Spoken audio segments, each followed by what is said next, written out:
Hello friends, this is Shilpi Chaudhary. Welcome back to my YouTube channel Study Career Point. I hope you all are doing well. Start करते हैं देखिए हमारी आज की class से। तो देखिए ये जो क्लास है ये मैंने आपकी सीटेट जो दिसंबर का आपका पेपर है 2024 का उसके लिए स्टार्ट की है। ठीक है, जिन बच्चों का सीटेट का पेपर सीटेट में जो उनका सब्जेक्ट है वो सोशल साइंस है, ठीक है, जिनका सब्जेक्ट जो है वो सोशल साइंस है उनके लिए ये क्लास जो है वो बहुत ज़्यादा बेनिफिशियल होने वाली है। क्योंकि देखिए ये मैंने आपकी हिस्ट्री की क्लास स्टार्ट की है जो NCERT की बुक से है। ये जो चैप्टर है ये आपके 6th क्लास का 5th चैप्टर है। 4th क्लासेस में आपकी ऑलरेडी यहाँ पर करा चुकी हूँ। ठीक है, तो आज जो है वो आपका 5th लेसन यहाँ पर स्टार्ट होगा। ठीक है, जो आपका क्या है, क्या बताती हैं हमें किताबें और कब्रें। ठीक है, तो देखिए स्टार्ट करते हैं हमारे चैप्टर के साथ। तो देखिए फर्स्ट पॉइंट आपका है, देखिए यहाँ पर जो मैंने आपके नोट्स लिए हैं वो सारे पॉइंट वाइज लिए हैं। मैं बुक की यहाँ पर सेम PDF नहीं लेकर के आई हूँ। जो नोट्स लेके आई हूँ वो सारे जो भी आपके एग्जाम के पॉइंट ऑफ व्यू से बेस्ट जहाँ से क्वेश्चंस आपके बन सकते हैं सिर्फ वही पॉइंट मैं यहाँ पे आपके कवर करूँगी। ठीक है, तो देखिए फर्स्ट पॉइंट आपका है प्राचीनतम ग्रंथ। तो देखिए प्राचीनतम ग्रंथ कौन कौन से होते हैं। तो देखिए जो वेद हैं वो हमारे कितने हैं, 4 प्रकार के वेद कहे गए हैं। कौन कौन से हैं, ऋग्वेद है, सामवेद है, यजुर्वेद है और अथर्ववेद है। देखिए इस चैप्टर में जो बात हुई है वो सबसे ज़्यादा ऋग्वेद के बारे में बात हुई है। ठीक है, तो 4 वेद हैं, कौन कौन से, ऋग्वेद, सामवेद, यजुर्वेद और अथर्ववेद। अब देखिए बात करते हैं ऋग्वेद के बारे में। तो देखिए जो ऋग्वेद है, ऋग्वेद की रचना 3500 साल पहले हुई। यह सबसे पुराना वेद है। देखिए पूछते हैं कि सबसे पुराना वेद जो है वो कौन सा है, तो सबसे पुराना वेद जो है वो है ऋग्वेद। ठीक है, सबसे पुराना वेद है। ऋग्वेद में 1000 से ज़्यादा प्रार्थनाएं हैं जिन्हें सूक्त कहा गया है। ये विभिन्न देवताओं की स्तुति करते थे। इनमें 3 देवता महत्वपूर्ण हैं। कौन कौन से, अग्नि, इंद्र और सोम। देखिए जो ऋग्वेद है इसमें लोग देवताओं की स्तुति करते थे, जिनमें सबसे ज़्यादा महत्वपूर्ण देवता हैं वो कौन से हैं, तो वो हैं इंद्र, अग्नि और सोम। ठीक है, अग्नि जो है वो आग के देवता हैं, इंद्र युद्ध के देवता हैं, जो सोम है वो एक पौधा है। ठीक है, जिसमें एक खास पेय बनाया जाता था। जो ऋग्वेद की भाषा है वो कैसी है, तो वो पाक संस्कृत या फिर वैदिक संस्कृत है। ठीक है, पाक संस्कृत या फिर वैदिक संस्कृत है ऋग्वेद की भाषा। अब देखिए जो यहाँ पर सबसे मेन पॉइंट आपके ऋग्वेद में देखने को मिलते हैं, तो ये 3500 साल पहले इसकी रचना हुई, सबसे पुराना वेद है। ठीक है, इसमें कितनी प्रार्थनाएं हैं, तो 1000 से भी ज़्यादा इसमें प्रार्थना है, जिनको क्या बोला गया, जिनको सूक्त बोला गया है। अभी देखिए मैं सूक्त भी आपको बताऊंगी। ये विभिन्न देवताओं की स्तुति करते थे। कौन कौन से प्रमुख देवता हैं, तो वो हैं अग्नि, इंद्र और सोम। ठीक है, अग्नि आग के देवता हैं, इंद्र युद्ध के देवता हैं, सोम एक पौधा है। ठीक, और जो ऋग्वेद की भाषा है वो कैसी है, तो पाक संस्कृत या फिर वैदिक संस्कृत है। ठीक है, ये तो हो गए आपके यहाँ पर क्वेश्चंस। ठीक है, अब देखिए जो आपके ये तो सिर्फ NCERT की बुक के जो NCERT की बुक में आपके पॉइंट्स लिखे हुए हैं मैंने यहाँ आपको बता दिए। अब देखिए कुछ एडिशनल इन्फॉर्मेशन है जो मैं आपको बता देती हूँ। देखिए जो ऋग्वेद है उसमें कितने मंडल हैं, ये क्वेश्चन देखिए पूछ लिया जाता है। इस एग्जाम में नहीं, किसी और एग्जाम में पूछ लेंगे। देखिए कितने मंडल हैं, तो 10 मंडल होते हैं ऋग्वेद में। ठीक है, उसके अलावा जो सूक्त हैं, जो प्रार्थनाएं हैं वो कितनी मिलती हैं, तो वो होती हैं आपकी 1028। कितनी होती हैं, 1028। ठीक है, कितने मंत्र हैं, तो कितने मंत्र हैं यहाँ पर, तो वो हैं आपके 10600। ये इतने मंत्र इसमें जो ऋग्वेद है उसमें देखने को मिलते हैं। ठीक है, तो कितने मंडल हैं, कितनी सूक्ति हैं और कितने मंत्र हैं। अब देखिए एक क्वेश्चन यहाँ पर पूछा जाता है ऋग्वेद से, जो मोस्ट ऑफ द एग्जामिनेशंस में पूछा जाता है।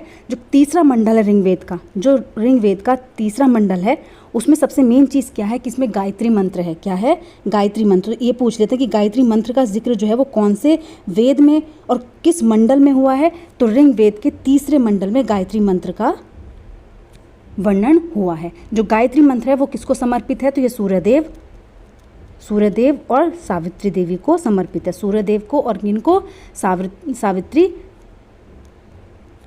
जी को क्या है, समर्पित है। ठीक है, तो देखिए यहाँ पर जो आपकी मेन चीज़ थी वो ये हो गया जो ऋग्वेद से आपका संबंधित है। कितने मंडल होते हैं, कितने सूक्त हैं और कितने यहाँ पर मंत्र हैं, कौन से मंडल में गायत्री मंत्र को प्रमुखता दी गई, उनका वर्णन हुआ है, तो वो भी मैंने आपको आप पर बता दिया। अब देखिए नेक्स्ट पॉइंट जो है आपका बुक का वो है देखिए पौधा। भुर्ज वृक्ष है एक, भुर्ज वृक्ष है उसके बारे में यहाँ पर बात हुई है। लगभग 150 साल पहले ऋग्वेद को सबसे पहली बार छापने के लिए इसका प्रयोग किया गया था। किसका, भुर्ज वृक्ष का। देखिए जो भुर्ज वृक्ष की छाल पर लिखी एक पांडुलिपि कश्मीर में पाई गई। देखिए जो भुर्ज वृक्ष है उसका यहाँ पर वर्णन क्यों हुआ, क्योंकि देखिए ऋग्वेद में जो ऋग्वेद है उसमें छापने के लिए जिस चीज़ का प्रयोग किया गया वो क्या था, तो वो था भुर्ज वृक्ष की छाल जिस पर पांडुलिपि लिखी गई थी। और वो कहाँ पर पाई गई, तो वो पाई गई थी आपकी कश्मीर में। कहाँ पर पाई गई थी, कश्मीर में। अब देखिए पांडुलिपि जो है ये कहाँ पर, पुणे और महाराष्ट्र के एक पुस्तकालय में आज भी सुरक्षित है।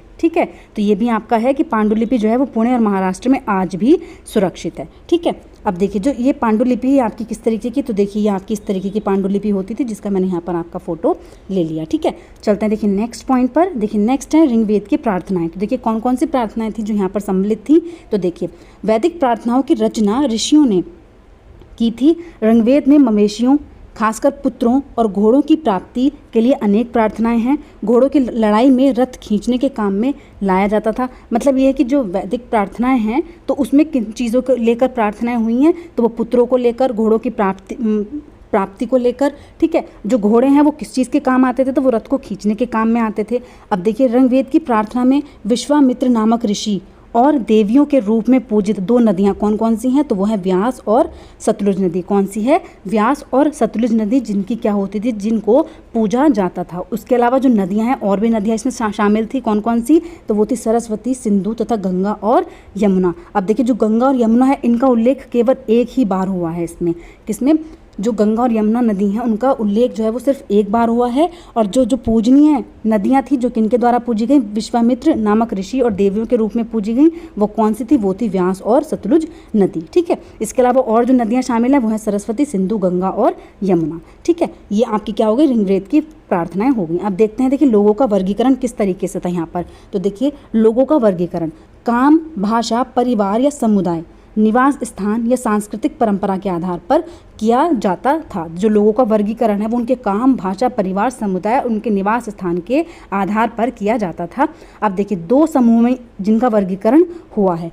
पहले जो थे वो थे पुरोहित। पुरोहित कौन होते थे, जिन्हें कभी कभी ब्राह्मण कहा जाता था तथा यह तरह तरह के यज्ञ और अनुष्ठान करते थे। देखिए फर्स्ट कहे जाते थे पुरोहित, जो क्या करते थे, जिनको ब्राह्मण कहा जाता था और जो यज्ञ और अनुष्ठान किया करते थे। ठीक है, दूसरा जो आपका आता है वो होते हैं राजा। कौन से होते हैं, तो सेकंड जो है वो होते हैं आपके देखिए राजा। राजा होते थे ये न तो राजधानियों में, न ही महल में रहते थे, न इनके पास सेना थी और न ही ये कर वसूलते थे। और राजा की मृत्यु के बाद उनका बेटा अपने आप शासक नहीं बनता था। मतलब राजा तो कहा गया, राजा की उपाधि दी गई, लेकिन इस जो ऋग्वेद है इसमें इस तरीके के राजा नहीं होते थे जिनको राजधानियों या फिर महल में रहने को दिया जाता था, या जिनके पास सेना होती थी जो कर वसूलते थे, या फिर जिनके बेटे को राजगद्दी पर बिठा दिया जाता था उनकी मृत्यु के बाद। ठीक है, अब देखते हैं देखिए नेक्स्ट पॉइंट आपका है जनता व पूरे समाज के लिए। अब देखिए जनता व पूरे समाज के लिए, देखिए इसमें क्या है, जनता व पूरे समाज के लिए दो शब्दों का इस्तेमाल होता है। जन, जिनका प्रयोग हिंदी और अन्य भाषाओं में आज भी होता है। जन जिसका प्रयोग हिंदी व अन्य भाषाओं में आज भी होता है। और दूसरा शब्द था विश। क्या था, विश, जिसका नाम था वैश्य शब्द। क्या था, वैश्य। ठीक है, तो यहाँ पर दो थे जिसमें जिनका प्रयोग हिंदी और अन्य भाषाओं में होता था, और दूसरा जो था वो था विश, जिसका जो अर्थ था वो क्या था, वो था वैश्य शब्द उससे निकला। अब देखिए जिन लोगों ने प्रार्थनाओं की रचना की वे खुद को कभी कभी आर्य कहते थे। मतलब जिन लोगों ने प्रार्थनाओं की रचना की थी वो खुद को कभी कभी आर्य कहते थे। अपने विरोधियों को दास या दस्यु भी कहते थे। ठीक है, जो उनके विरोधी होते थे उनको वो दास कहते थे। अब देखिए जो समाज है मुख्य रूप से 4 वर्गों में बना हुआ था। ब्राह्मण यज्ञ और अनुष्ठान में काम आते थे, वैश्य व्यापारी होते थे, क्षत्रिय जो होते थे वो सेना, और शूद्र जो होते थे वो दास होते थे। ठीक है, तो देखिए 4 भागों में वर्गीकरण हुआ। पहले ब्राह्मण जो यज्ञ और अनुष्ठान करवाते थे, दूसरे वैश्य जो व्यापारी होते थे, क्षत्रिय जो सेना से संबंधित होते थे, और शूद्र जो क्या होते थे, दास होते थे। ठीक है, तो समाज जो है उसको 4 वर्गों में विभाजित किया। अब देखिए नेक्स्ट जो पॉइंट है आपका वो है महापाषाण। क्या है, महापाषाण। अब देखिए महापाषाण में क्या क्या चीज़ें मिली, तो देखिए ये शिलाखंड महापाषाण, महा मतलब बड़ा, पाषाण मतलब पत्थर नाम से जाने जाते थे। पत्थर दफन करने की जगह पर लोगों द्वारा बड़े करीने से लगाए गए थे। महापाषाण कब्रें बनाने की प्रथा लगभग 3000 साल पहले शुरू हुई। यह प्रथा दक्कन, दक्षिण भारत, उत्तरी पूर्वी भारत और कश्मीर में प्रचलित थी। अब देखिए पूछ लेते हैं कि जो महापाषाण है उसमें जो कब्रें हैं, क्योंकि देखिए मेन जो इस चैप्टर में बात हुई है वो किस चीज़ के, वेदों के ऊपर और कब्रों के ऊपर हुई है। तो देखिए कब्र जो थी वो कहाँ पर थी, तो यह प्रथा जो है वो कहाँ पर, दक्कन, दक्षिण भारत, उत्तर पूर्वी भारत और कश्मीर में प्रचलित थी। ठीक है। और कितने साल पहले, तो वो थे 3 साल पहले शुरू हुई, ठीक है। कब्र की जो वो थी वो कितने साल पहले, तो लगभग 3000 साल पहले इसकी जो प्रथा थी वो स्टार्ट हुई। अब देखिए, जो मृतक होते थे जिनको कब्र में दफनाया जाता था, तो उनके पास कुछ खास किस्म के मिट्टी के बर्तन के साथ उनको दफनाया जाता था, जिन्हें काले लाल मिट्टी के बर्तनों के नाम से भी जाना जाता था। लोहे के औजारों तथा हथियार, घोड़े के कंकाल, पत्थर, सोने के गहने, ये सब क्या थे, ये जो कब्र में लोग दफनाए जाते थे उनके साथ इन चीज़ों को क्या करा था, दफनाया जाता था, ठीक है। तो महापाषाण से रिलेटेड सिर्फ यही बात है आपकी कि यहाँ पर कब्र की जो प्रथा है वो कितने साल पहले चली, तो 3000 साल पहले चली। कहाँ कहाँ पर प्रचलित थी, तो ये दक्कन, दक्षिण भारत, उत्तर पूर्वी भारत और कश्मीर में प्रचलित थी, ठीक है। अब देखिए नेक्स्ट जो पॉइंट है, देखिए इसमें एक गांव का नाम इस्तेमाल किया गया जिसको बोला इनाम गांव। तो देखिए इनाम गांव एक विशिष्ट व्यक्ति की कब्र, तो देखिए जो इनाम गांव है उसमें एक विशिष्ट व्यक्ति की कब्र के बारे में बात कर लेते हैं। तो देखिए यह भीमा कि सहायक नदी घोड़ के किनारे एक जगह है जिसको क्या बोला गया, इनाम गांव। कहाँ पर है ये, यह भीमा कि सहायक नदी घोड़ के किनारे एक जगह है। इस जगह पर 3600 से 2700 साल पहले लोग रहते थे। कहाँ पर, इनाम गांव में, ठीक है। यहाँ वयस्क लोगों को प्राय गड्ढे में सीधा लिटाकर दफनाया जाता था। उनका सिर ऊपर की ओर होता था और कई बार उन्हें घर के अंदर ही दफनाया जाता था। ऐसे बर्तन जिनमें खाना और पानी हो, बर्तन शव के पास रख दिए जाते थे। मतलब जहाँ पर उनकी कब्र बनाई जाती थी उस कब्र के पास ही जो खाने के और पीने के बर्तन होते थे वो शव के पास ही रख दिए जाते थे, ठीक है। तो ये बात हो गई आपकी, जो इनाम गाँव में व्यक्ति है उनकी कब्र किस तरीके से यहाँ पर की जाती थी, ठीक है। अब देखिए नेक्स्ट पॉइंट है, इनाम गांव के लोगों को काम धंधे। जो इनाम गांव के लोग थे उनके काम धंधे क्या थे, तो देखिए इनाम गांव में पुरातात्विदों को गेहूं, चावल, दाल, बाजरा, मटर और तिल के बीज मिले हैं। कई जानवरों की हड्डियां मिली, गाय, बैल, भैंस, बकरी, भेड़, कुत्ता, घोड़ा, हिरण, सुअर, चिड़िया, कछुआ, केकड़ा और मछली की हड्डियां भी पाई गई। ऐसे साक्ष्य मिले कि बेर, आंवला, जामुन, खजूर और कई रसभरी एकत्रित भी की जाती थी। तो देखिए इनाम गांव के लोगों के जो काम धंधे थे वो क्या थे, तो देखिए किस किस प्रकार के यहाँ पर दाल, गेहूँ ये सब उगाए जाते थे, ठीक है।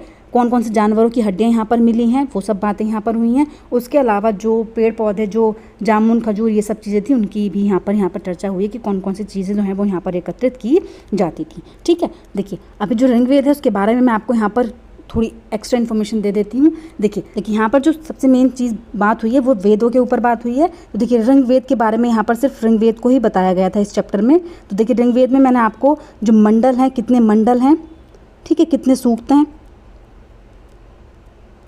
और कितने यहाँ पर मंत्र हैं, ठीक है, कितने मंत्र हैं वो मैंने आपको बता दिए हैं। अब देखिए एक जो मेन यहाँ पर चीज़ पूछी जाती है, एक है देखिए तीसरे मंडल में क्या चीज़ देखने को मिली, तो तीसरे मंडल में गायत्री मंत्र देखने को मिला, ठीक है। जो ऋग्वेद का तीसरा मंडल है उसमें गायत्री मंत्र जो किनको समर्पित था, सूर्य देवता और सावित्री जी को समर्पित था, ठीक है। इसके अलावा देखिए ब्राह्मण ग्रंथ पूछ लिए जाते हैं ऋग्वेद के। ब्राह्मण ग्रंथ दो होते हैं, ठीक है। जो ब्राह्मण ग्रंथ है वो कौन कौन से होते हैं, तो वो होते हैं देखिए कौन कौन से, ऐत्रेय होता है, एक तो ऐत्रेय होता है और दूसरा क्या होता है आपका, कौशितकी। क्या होता है, कौशितकी, ठीक है।